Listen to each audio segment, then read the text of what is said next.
이 세상에 사는 모든 사람들이 가정에서 태어나고 또 가정에서 자라고 가정에서 행복을 누리게 되어 있죠. 그러다가 세상을 떠나갈 때도 가정에서 떠나가게 되어 있습니다. 그런 의미에서 가정은 정말 소중한 곳이죠. 우리는 계속해서 가정의 소중한 이야기들을 나누고 있는데 오늘은 특별한 손님을 모셨습니다. 100년을 살아보니 저자이신 이 시대의 큰 스승이신 우리 김영석 교수님을 우리 박수로 모시도록 하겠습니다. 들어오십시오.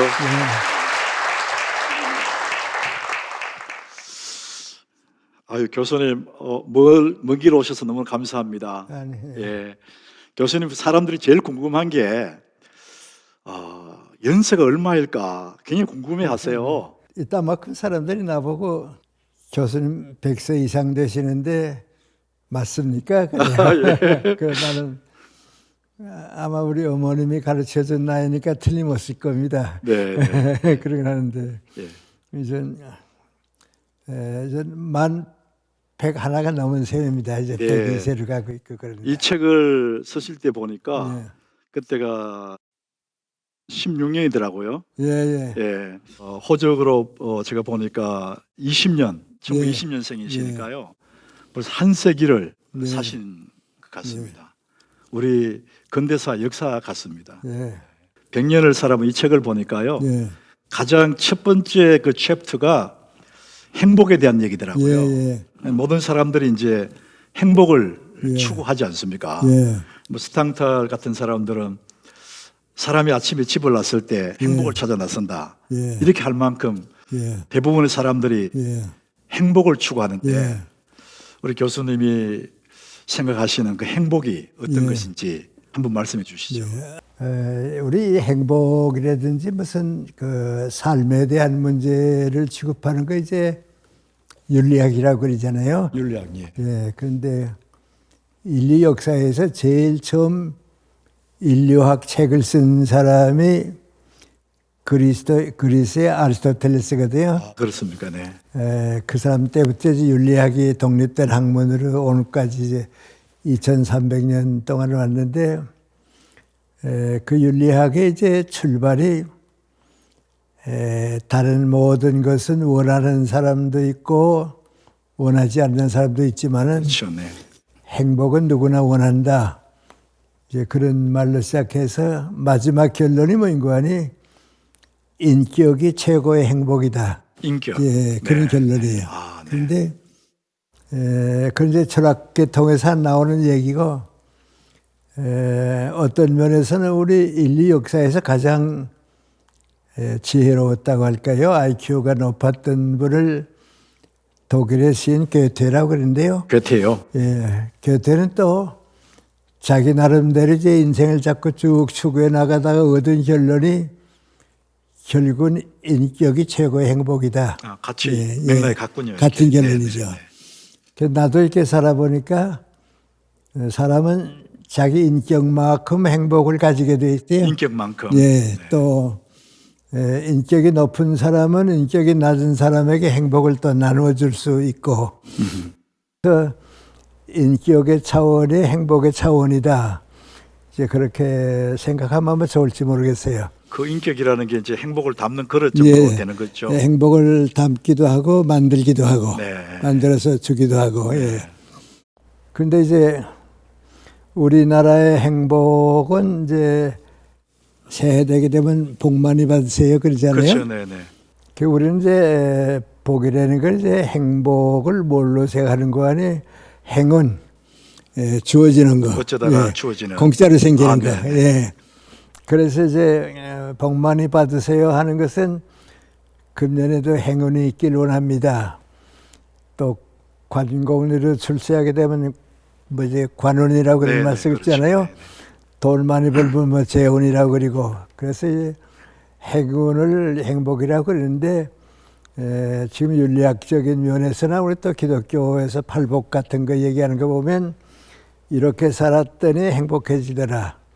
또 이렇게 산 사람이 행복하다. 그러니까 행복은 내 인격이 만들어가는 것이기 때문에 공짜는 없다고. 그 2세인가 3세쯤 됐을 때예요. 그때 이제 나하고 동갑이고 우리 철학계에서 함께 이제 일하고 그랬죠. 그래서 철학계 삼총사라고 그랬는데 50년 동안 함께 일했으니까요.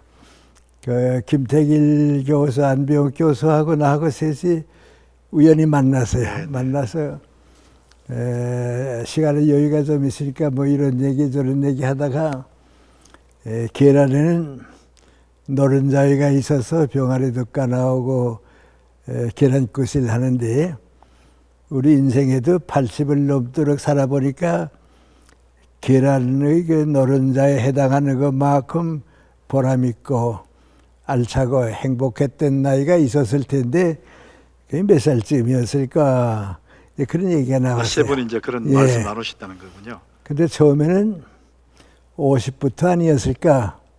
그런데 선진 사회는 가능할 것 같아요. 그 성장도가 높으니까요. 우리는 아주 선진 국가가 못 되니까 50은 일이고 일은 많이 하지만은 내가 내 인생을 사는 건 50은 안 되는 것 같아요. 그런데 그 철드는 나이가 무슨 나이인가 하고 보니까 여러 가지 생각하다가 내가 나를 믿을 수 있는 나이. 이제부터는 내가 내 인생을 내가 이뤄나갈 수 있는 출발점. 그 이제 우리 사회에서는 몇 살쯤이었을까 하고 보니까 공통 뜬 생각이 뭔가 하니 60이 전 아닌 된다.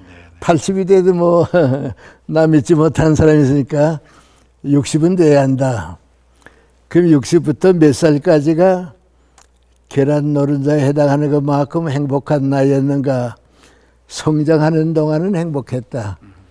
사람이 늙는 데는 성장이 끝나면 늙는 거거든요. 그래서 이렇게 사는 것이 이제 인생인데 공연히 내가 늙었다고 해서 인생 포기할 필요가 없다. 또 제일 행복한 나이는 후반부지 전반부가 아니더라 말이죠. 90이 넘으니까 제일 뚜렷한 게 민구하니 몸이 정신을 따라오질 못해요. 자꾸 뭐 병원에 가게 되고 귀도 좀 어두워지게 되고 시력도 약해지고 제일 많이 나타나는 게 이제 다리 힘이 빠지고 말이죠.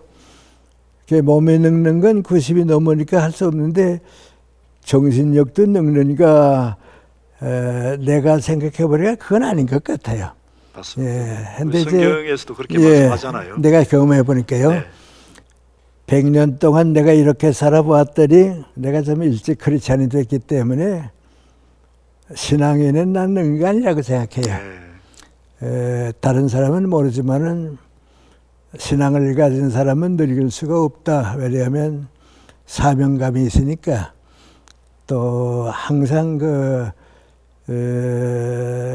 하나님께서 그리스도께서 나한테 맡겨주신 책임이 나에게 있는 동안은 내가 늙을 수가 없거든요.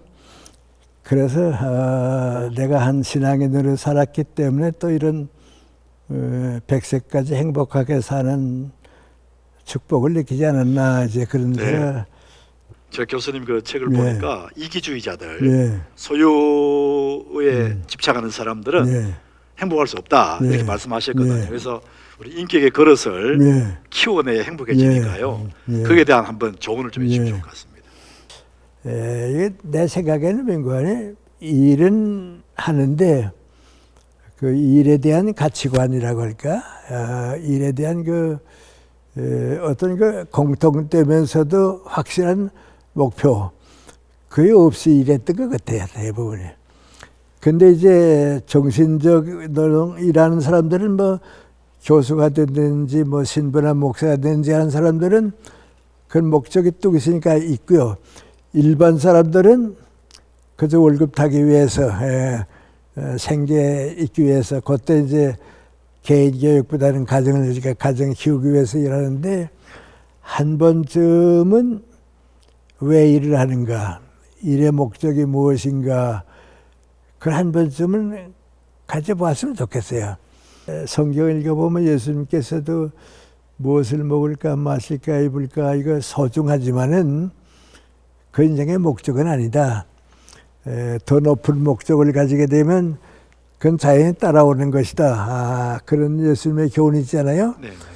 나는 이제 일찍부터 좀 교회 다니고 그러니까 이제 그런 것 때문에 그런지는 모르지만은 30이 넘으면서 그걸 좀 깨달을 것 같아요. 그 다음부터는 무슨 일이 더 소중하냐, 그 일의 가치를 좀 찾기 시작했어요. 그리고 한 10여 년 동안, 많은 10년 동안 그렇게 살았겠죠. 그러니까 나도 모르게 변화가 두 가지가 왔어요. 하나는 돈과 수입이 목적이어서 일하게 되면 일이 수입과 더불어 끝나요. 그 돈 때문에 일한 건 돈과 더불어 끝나거든요. 그런데 일의 가치를 찾아서 일을 했더니 일이 또 다른 일 만들고 일이 또 다른 일 만드니까요. 일이 많아져요. 그러니까 수입도 많아지죠. 성경대로 되는 거네요. 예. 또 다른 건 민관이 돈 때문에 일할 때는 마지못해 일하고 피곤하고 일에 자꾸 실증 느끼고 그랬거든요. 근데 일의 보람을 느끼면서 일하니까 일 더 많이 해도 피곤하지 않아요. 즐겁고 말이죠. 그래서 수입을 위해서 일할 때 소유를 위해서 일하는 것보다는 일의 가치를 찾아서 일하는 것이 행복하고 보람있단 말이에요. 확연히 달라지대요. 그거 이제 일에 대한 크리스천다운 가치관이로구나 그렇게 생각하죠. 우리가 이 세상에 떠날 때 예. 무엇을 남겼으면 좋을지 예. 특별히 우리 크리스찬들이 예. 마지막 세상을 떠날 때 뭘 남기고 가면 좋을지 말씀 부탁드리겠습니다. 우리 한번 아버님이 나보고 조용한 시간에 너 중학생이 됐다고 하니까 내가 너한테 할 얘기가 있다. 무슨 말씀하시려는가 했는데 내가 이제부터 긴 인생을 살아가게 되겠는데 항상 나와 내 가정 걱정만 하면서 살게 되면 내가 가정만큼밖에 성장을 못한다. 네. 친구들과 더불어 좋은 직장을 가지고 사회 봉사하게 되면 그 직장의 주인이 되고 또 사회 성장 지도자만큼 클 수 있다. 그런데 꽃 같은 사람이 항상 민족과 국가를 걱정하면서 살게 되면 너도 모르는 동안에 민족 국가의 지도자만큼 성장할 수 있단다. 그 인생이란다. 그러세요. 그래 지금 생각해도 우리 아버님은 옛날 분이기 때문에 학교 교육은 전혀 못 받으셨거든요. 교회에서 쭉 자라셨거든요. 그 내가 생각해 보면 우리 아버님의 그 말씀이 그 제일 아주 철저한 기독교 정신이었다고 봐요. 크리스찬 일행이 뭔가 민족과 국가를 하나님의 나라가 될 수 있도록 바꿔주는 것, 가치관을 바꿔주고 사회를 변화시켜주는 거다. 그 생각을 이제 그 철없는 아들이 나한테 하지 않았나 그래요. 그리고 이제 지금까지 쭉 살아보니까 결국은 무엇을 남기고 가느냐가 문제인데 이름을 남긴다 하는 건 이제 후대 사람들이 남겨놓은 일에 대해서 감사를 느끼는 거고 뭘 정말 남기면 되는가 하는데 지금 와서 제일 중요한 건 내가 하는 모든 일이 민족과 국가를 위한 마음, 걱정 그 마음인 것 같아요. 그 마음을 대통령부터 공직자들, 정치가들이 다 가지면 얼마나 좋겠어요. 네. 그럼 교수님 이제 끝으로 우리 교우들에게 100년을 살아오셨는데 또 크리스찬으로 살아오셨는데 우리 이 시대를 사는 우리 예수 믿는 우리 교우들한테 하시고 싶은 한 말씀 한번 하시죠. 네. 하나님께서 나를 이렇게 사랑해 주시는데 내가 그 사랑을 우리 이웃에게 어떻게 보답할 수 있을까? 내 마음대로 내 능력으로는 할 수 없으니까 오늘도 주님께서 나와 함께 계셔서 주님 대신 심부름할 수 있게 실수 없이 많은 사람에게 행복을 나누어 줄 수 있게 도와줬으면 좋겠다고 그 의지하는 마음이라고 할까요? 예. 그래서 피곤하지도 않고 고맙게 생각하고 그런 것 같아요. 뭐 교수님 그 결론 말씀이 그 예수님 말씀처럼 하나님 사랑, 이웃 사랑이신데요. 자기만을 위한 것이 아니라 내 주변에 있는 사람들을 위해서 내가 참 역할할 수 있도록 그게 그런 마음을 가지셨으니까 지금도 감사하고 행복하시고 정신적으로 굉장히 기쁘시고 교수님 오늘 너무 감사합니다. 네, 고맙습니다. 건강하시고 더 오래 계셔서 우리 대한민국의 훌륭한 스승으로 남아주시면 참 감사하겠습니다. 큰 산과 같은 스승이라고 제가 그렇게 소개했는데 이 데이빗 브룩스라는 사람이 The Second Mountain이라는 두 번째 산 그런 책에서 한 사람의 그 인생을 전체를 이렇게 조망하는 큰 그림을 우리에게 보여줬습니다.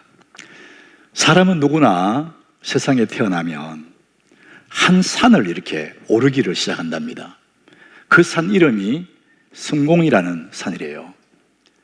공부도 하고 기술도 배우고 취업도 하고 또 사업도 하면서 그 산에 정상에 오르려고 애를 쓴답니다. 모든 힘을 집중해서 첫 번째 그 산, 성공의 산에 오르려고 애를 쓴다는 거죠. 근데 그 산의 정상에 오르는 사람도 있고 못 오르는 사람도 분명히 있겠죠. 다시 말하면 성공한 사람도 있고 성공하지 못하는 사람도 분명히 있는데 한결같이 이 첫 번째 산에 오르다가 어느 날 문득 자기도 모르게 너무나 허무한 계곡으로 떨어진답니다. 내가 이러려고 이렇게 애를 썼나? 내가 뭐 때문에 살았지? 그 허무의 계곡에서 헤매게 된다는 거예요. 그러다가 그 허무의 계곡에서 많이 고뇌하고 고통하다가 마침내 두 번째 산을 오르기 시작한답니다. 그 세컨드 마운틴, 그래서 두 번째 산인데 그 두 번째 산 이름이 의미의 산이라고 합니다. 내가 왜 살지? 인생의 목적을 갖는. 자, 그래서 사람들은 이 첫 번째 성공의 산에서 인간이 행복을 누릴 줄 알고 즐거움을 얻을 줄 알고 그렇게 애를 썼는데 거기에는 그런 것이 없었다는 거죠. 참다운 내면의 기쁨과 만족과 행복은 두 번째 산에서 만나진다, 이런 얘기를 합니다. 오늘 우리가 함께 읽었던 이 성경 본문에서 솔로몬은 그 아버지에 대한 기억을 떠올리고 있습니다. 솔로몬이 왕이 됐어요. 왕이 될 수 없는 그 사람이 왕이 되니까 너무 감사해서 하나님께 일천 번제를 드려서요. 그날 밤에 하나님이 솔로몬의 꿈에 나타나셨습니다. 솔로몬아, 내가 네게 무엇을 줄까? 너는 내게 구하라. 하나님이 나타나셔서 뭐 주고 싶어 하시는 거예요. 여러분, 얼마나 극적인 순간입니까? 하나님이 내 앞에 나타나셨어요. 사람들은 정신을 못 차릴 만큼 기막힌 상황이에요. 자, 그럴 때 그 기가 막힌 그 찰나에 솔로몬은 자기 아버지를 떠올립니다. 그게 오늘 본문 6절이에요. 우리 같이 한번 읽어봅니다. 솔로몬이 이르되 주의 종 내 아버지 다윗이 성실과 공의와 정직한 마음으로 주와 함께 주 앞에서 행함으로 주께서 그에게 큰 은혜를 베푸셨고. 거기까지 읽읍시다. 이 마지막이 아주 길어요. 솔로몬은 자기 아버지 다윗, 내 아버지 다윗 이렇게 말했는데 그 아버지 다윗을 수식하는 수식을 썼습니다. 우리 아버지 다윗은 그냥 아버지 다윗이 아니고 그 앞에 뭘 썼느냐? 주의 종 아버지 다윗 이렇게 말합니다. 실제로 그 아버지 다윗은 첫 번째 산을 점령한 사람이잖아요. 한 나라의 왕이 되고 성공했던 사람이거든요. 그런데 솔로몬의 기억 속에 있는 그 아버지는 한 나라의 왕으로 성공한 아버지로 기억되는 것이 아니라 주의 종, 내 아버지 다윗. 우리 아버지는 정말 하나님의 은혜를 입었던, 하나님을 사랑했던 두 번째 산에 올랐던 그 아버지의 기억이 솔로몬의 마음속에 남아있었던 것이죠. 내 아버지 다윗이 성실과 공의와 정직한 마음으로 주와 함께 주 앞에서 행함으로, 아버지가 막 실력이 있어서 왕이 된 것이 아니고 주와 함께 주 앞에서 행함으로 주께서 그에게 큰 은혜를 베푸셨다. 그 아버지가 실력이 있어서 사람들이 인기가 많아서 왕이 됐다고 생각하지 않고 하나님의 은혜로 하나님 앞에서 성실하게 공의롭게 주 앞에서 주와 함께 살았더니 하나님 베푸신 은혜구나. 그 솔로몬이 기억하는 그 아버지는 하나님을 무척이나 사랑했던 그 아버지가 그의 기억 속에 남아 있는 것이죠. 사람들은 성공이라는 첫 번째 산에 오른다고 온 힘을 크게 쏟느라고 두 번째 산을 놓치는 경우가 너무 많습니다. 의미의 산, 신앙생활의 그 산을 오르지 않는 사람들이 너무나 많거든요. 다윗은 사실 어린 시절부터 첫 번째 산에 오른 사람이잖아요. 왕이 되기 위해서 막 애를 쓰고 그런 것은 아니었지만 그도 모든 사람이 올랐던 그 첫 번째 성공의 산에 올라갔어요. 그러나 그것만을 한 게 아니죠. 동시에 그는 두 번째 산을 함께 오르고 있었습니다.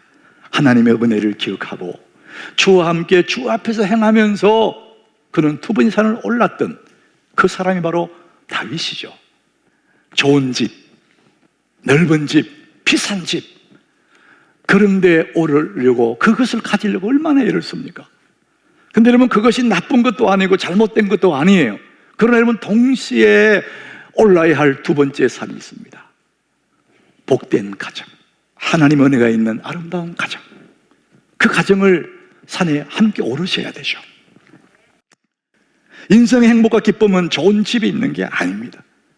정말 만족이 있고 즐거움이 있고 참다운 기쁨이 솟아나는 곳은 복된 가정에 있는 것이죠. 사랑하는 여러분, 여러분이 이 세상을 살고 떠나갈 때 여러분들을 기억하는 자녀들은 어떤 부모로 기억할까요? 내 아버지 다윗을 기억하는 솔로몬, 주의 종 내 아버지 다윗, 주와 함께 주 앞에서 행했던 내 아버지 다윗, 그랬더니 아버지 하나님이 은혜를 베푸셨다. 이런 아름다운 믿음의 유산을 가슴에 심어주지 않습니까? 김영식 교수님이, 여러분 이제 대담 중에 들었겠지만, 그의 아버지는 배움이 없는 사람, 그런데 중학교 1학년 막 들어가는 철보지 그 아들을 앞에 놓고 아버지는 신앙의 유산을 물려준 거죠. 한 민족을 가슴에 품고 이 민족이 푸른 그리스도의 계절이 오도록 너 그렇게 살면 지도자가 된다. 그의 아버지는 어린 아들에게 땅을 물려준 것도 아니고 집을 물려준 것도 아니에요. 심오한, 평생에 잊을 수 없는, 평생의 힘이 되는 믿음의 유산을 아들에게 물려준 것이죠. 여러분들은 지금 무엇을 물려주고 있으십니까? 지금 여러분들은 어떤 산에 오르고 있으십니까? 만약에 부모님들이 평생의 힘이 되는 좋은 기억의 유산을 물려준다면 그것으로 우리의 부모의 할 도리는 다 큰 것입니다. 가정의 달을 맞이한 우리 하남교회 교우 여러분, 우리는 이 땅에 살다가 때가 되면 떠날 거예요. 그런 이름을 남기는 것이 아니라 주와 함께 주 앞에서 행했던 신앙의 아름다운 발자취를 남기게 될 것입니다. 아름다운 유산, 평생의 미래는 믿음의 유산을 잘 남기셔서 여러분 가정에는 사철의 하나님의 은혜의 봄바람이 불어오는 그런 가정 되시기를 예수님 이름으로 축복합니다.